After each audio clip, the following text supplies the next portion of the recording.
سو اے منافقو، عجب نہیں کہ اگر تم حاکم ہو جاؤ تو ملک میں خرابی کرنے لگو اور اپنے رشتوں کو توڑ ڈالو۔ یہی لوگ ہیں جن پر اللہ نے لعنت کی ہے اور ان کے کانوں کو بہرا اور ان کی آنکھوں کو اندھا کر دیا ہے۔ بھلا یہ لوگ قرآن میں غور نہیں کرتے یا ان کے دلوں پر قفل پڑے؟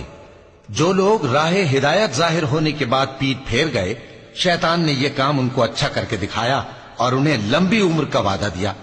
یہ اس لیے کہ جو لوگ اللہ کی اتاری ہوئی کتاب سے بیزار ہیں، یہ ان سے کہتے ہیں کہ بعض کاموں میں ہم تمہاری بات بھی مانیں گے، اور اللہ ان کے پوشیدہ مشوروں سے واقف ہے۔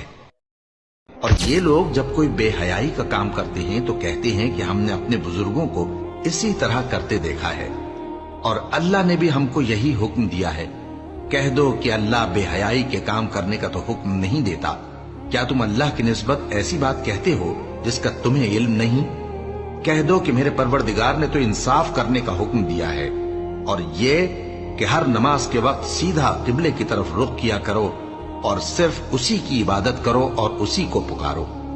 رمضان کا مہینہ وہ ہے جس میں قرآن نازل کیا گیا، جو لوگوں کے لیے سراپا ہدایت اور ایسی روشن نشانیوں کا حامل ہے جو صحیح راستہ دکھاتی اور حق و باطل کے درمیان دو ٹوک فیصلہ کر دیتی ہے۔ لہذا تم میں سے جو شخص بھی یہ مہینہ پائے وہ اس میں ضرور روزہ رکھے، اور اگر کوئی شخص بیمار ہو یا سفر پر ہو تو وہ دوسرے دنوں میں اتنی ہی تعداد پوری کر لے۔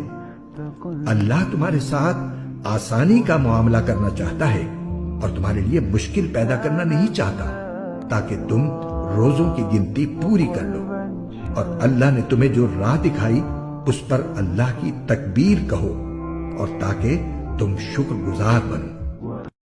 تو اے نبی، اسی دین کی طرف لوگوں کو بلاتے رہنا، اور جیسا تم کو حکم ہوا ہے اسی پر قائم رہنا، اور ان کی خواہشوں کی پیروی نہ کرنا، اور کہہ دو کہ جو کتاب اللہ نے نازل فرمائی ہے میں اس پر ایمان رکھتا ہوں، اور مجھے حکم ہوا ہے کہ تم میں انصاف کروں۔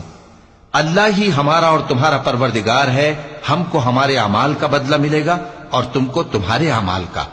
ہم میں اور تم میں کچھ بحث و تکرار نہیں، اللہ ہم سب کو اکٹھا کرے گا اور اسی کی طرف لوٹ کر جانا ہے۔